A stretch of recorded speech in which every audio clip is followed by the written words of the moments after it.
Normally, in an automaker's lineup, the more affordable models are the most popular, but not at Land Rover. The Range Rover Sport, starting at over $80,000, is among Land Rover's most popular model. It's actually the second most popular model after the Land Rover Defender. And for 2026, they're giving us more. The SV Carbon. This is the most powerful Range Rover ever made, with over 620 horsepower, brakes that are gigantic, and a performance that you really have to see and feel to believe. And at over $200,000, we're gonna put this one to the test where it really belongs. The Range Rover Sport was brand new in its third generation for the 2023 model year. And thankfully, special vehicle operations at Jaguar Land Rover have not stopped. This one, with over 620 horsepower, tuned on the racetrack as opposed to the off-road trails, is a very different move for Land Rover. Land Rover is putting V8 engines built by BMW, no longer by its own company, under the hood of this vehicle, and there's a lot more than meets the eye.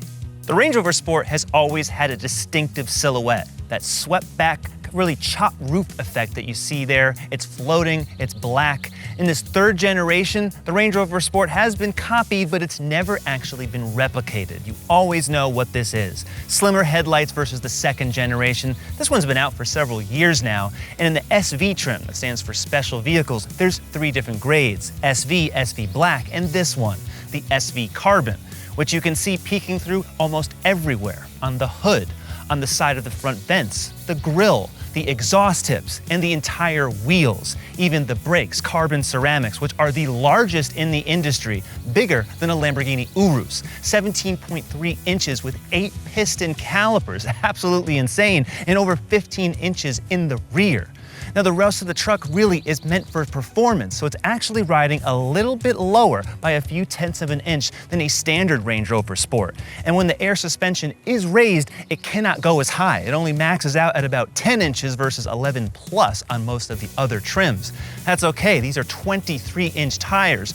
They're the Michelin, the special Land Rover spec all-season Pilot Sport 4s. Pretty amazing, I gotta say, and they're staggered width. And in this paint, it's called Sunrise Copper. That's an extra charge paint, but pretty much any paint you choose on this model is gonna be extra, and even more if you go for the SV Bespoke program, which Range Rover will let you essentially customize anything you want, inside and out. At this level though, what you're getting is definitely some impeccable quality. It's elegant and very classy inside any Range Rover, but in this one, you'll notice it's obviously much sportier. These one-piece bucket seats. But for $200,000, leather does not come standard. Now, if you're the type to be messy inside your car, the standard fabric called Ultra Fabrics is actually a better choice. It doesn't stain and it cleans up a lot easier. But Range Rover will let you add back leather at no extra charge. And the leather really is exquisite at this level, so you really should. There's carbon backs on these bucket seats, nice little underglow effects there on the headrests, and more carbon trim throughout.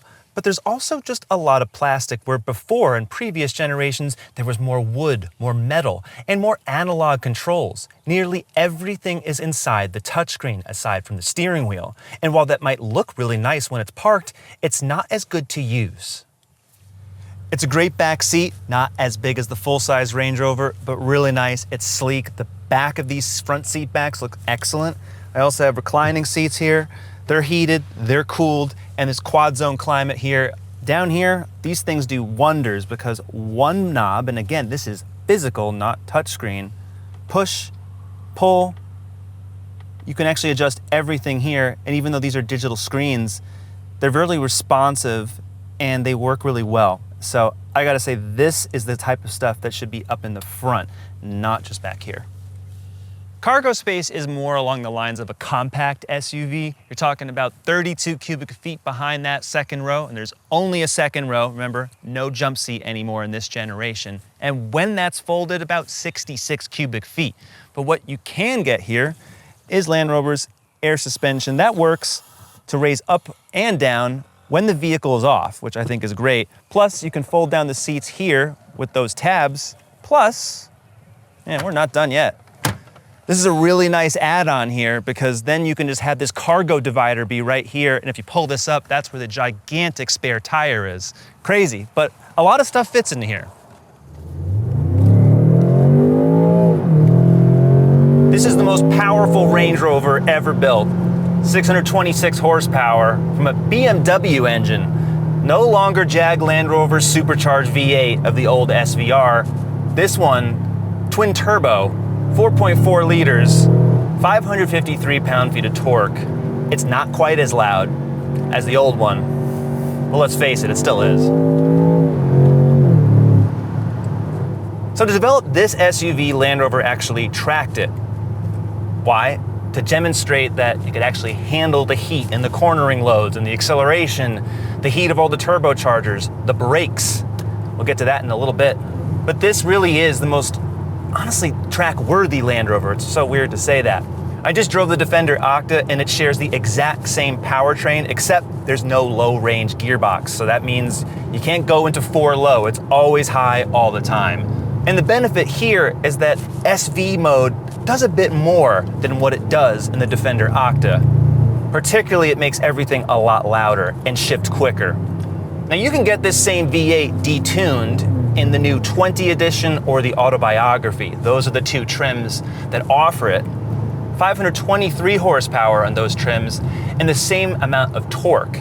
Otherwise, most of the Range Rover Sports you're gonna find at a decent price, meaning 100,000 or less, are gonna have the turbocharged inline 6, mild hybrid or full plug-in hybrid. Also, some pretty good performance, but nothing quite like this. I mean, it is really exceptional, to be honest. The sound is incredible.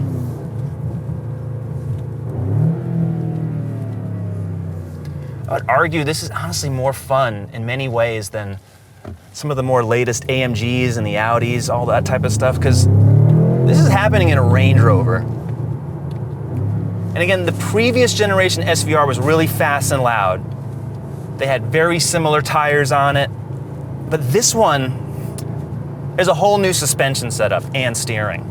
For one, we got rear wheel steering, so it makes this feel, honestly, not darty, but almost Ferrari-like in how it reacts. You do this and it's just, the on-center feel is a little weird. You actually turn in quicker than you would ever expect this SUV to do.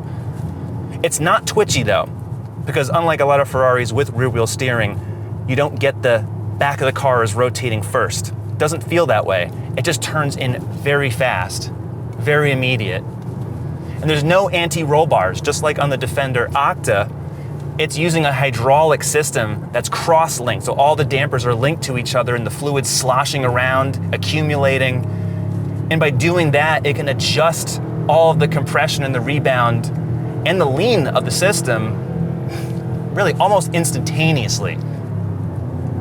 The result is handling that's impeccably flat. It honestly shocks me. The ride quality is actually still good. These are 23-inch tires and they're 305s in the back, which is insane. It's a staggered setup. So the amount of grip that you have, and really the lack of lean, this is just exceptional. I've been driving Range Rover Sports since the beginning, since they came out. Almost since the beginning. I wasn't around in 2006 in this industry, but when I had one of these, it was the supercharged V8. Again, I thought it was really great, right? The first generation, it was that refresh model, but they handled terribly. They did, they felt heavy. They really weren't well put together in that effect. They were just all motor. Great cars, but they wouldn't hold up anything to today's SUVs. The second generation really put handling on the map because they switched to really a unibody chassis. There was no more body on frame design, and it was entirely, or mostly I would say, aluminum, and that cut out a lot of weight, hundreds of pounds. This third generation builds on that structure, and of course it's even stiffer. It's not necessarily lighter, but the response of this suspension is really what does it. The other icing on the top are the extra options on the SV Carbon. Between the carbon ceramic brake discs and the carbon wheels, full carbon wheels, very few vehicles that are production outside of, say, a Koenigsegg or a Shelby Mustang. There's some very few cars that let you do that. This has it on all 4 corners. So the weight savings with just the wheels and the brakes together, you cut about 150 pounds. That may not seem like a lot on a vehicle that's well over 5,500 in total with all these options on it, but that weight is coming off the unsprung portion of the vehicle. That means everything that's not supported by the suspension. So that means the turn-in is even quicker, more agile. It adds even more sharpness to an already sharp vehicle. So if you're going for an SV, drop another 9+ grand on the brakes, drop another 10 grand on the wheels. You were gonna do it anyway. Check the boxes, because on the street, I'm just saying on the street, you will feel the difference.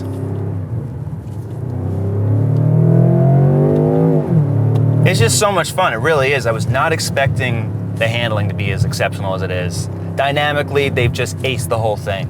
I am very, very impressed. But I do miss the crackling and the response of the supercharged V8. I do. Because this BMW engine's fantastic. It's still loud, it still rumbles. It actually has a more refined note, I would say, but I think the volume could be turned up just a bit more.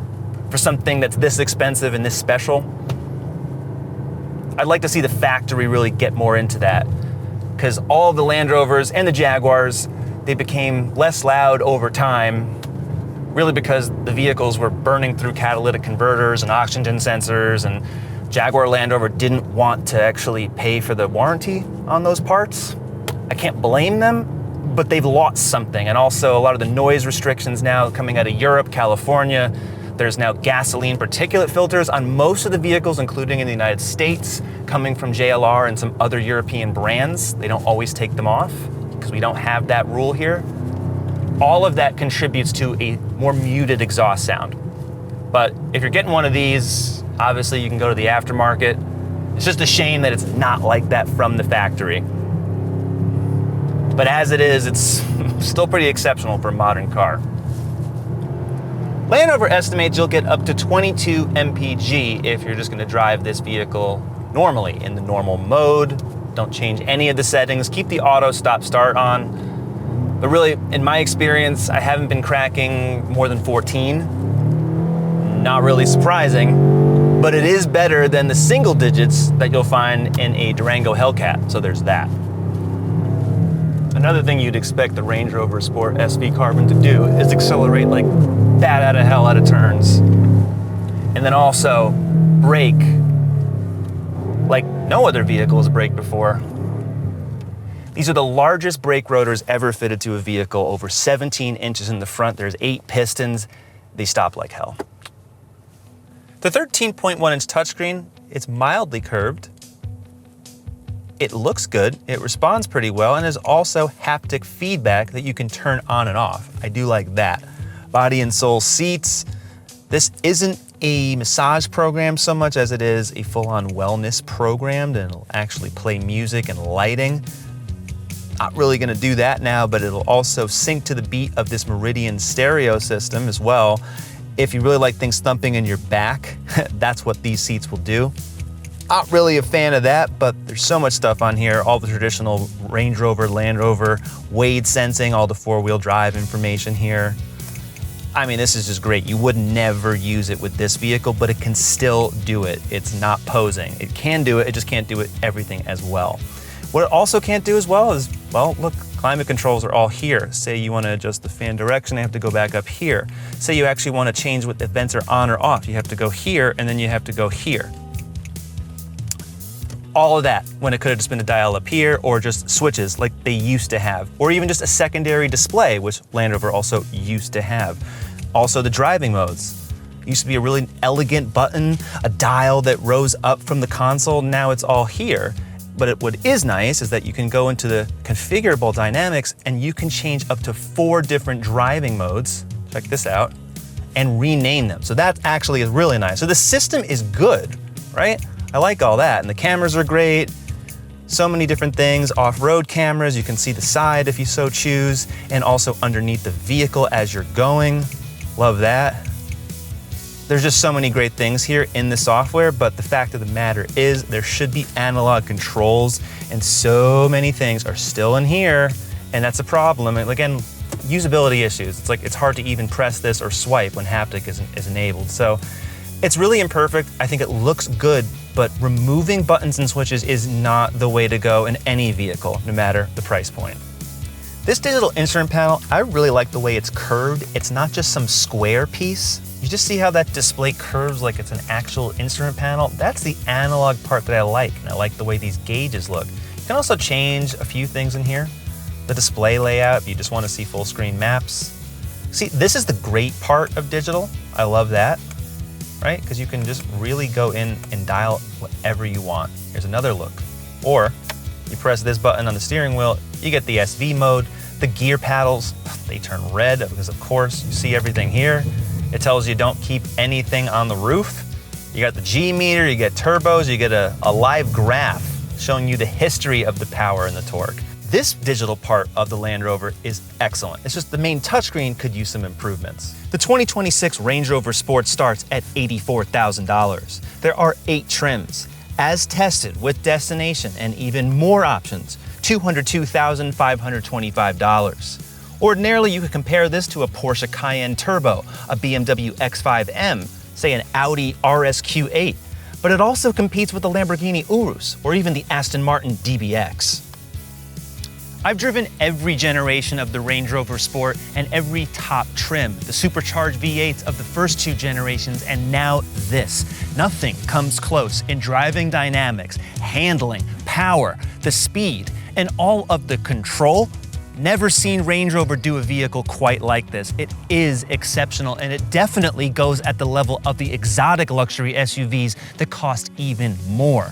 The design is great. I really do just like the style in general on the inside, but I think Land Rover as a whole and all of the luxury industry has to go back to more physical controls, to have that feel, not just have everything be digital. It's not an age thing. It really is a touch and tactile feeling that is missing from a lot of these top-tier vehicles. But aside from that, Land Rover definitely has a hit on its hands, and this car is so unique that you're not going to see one twice in the same day, no matter where you live. You want more SUV reviews? Go to CarGurus.com, subscribe to the YouTube channel, and we will see you next time.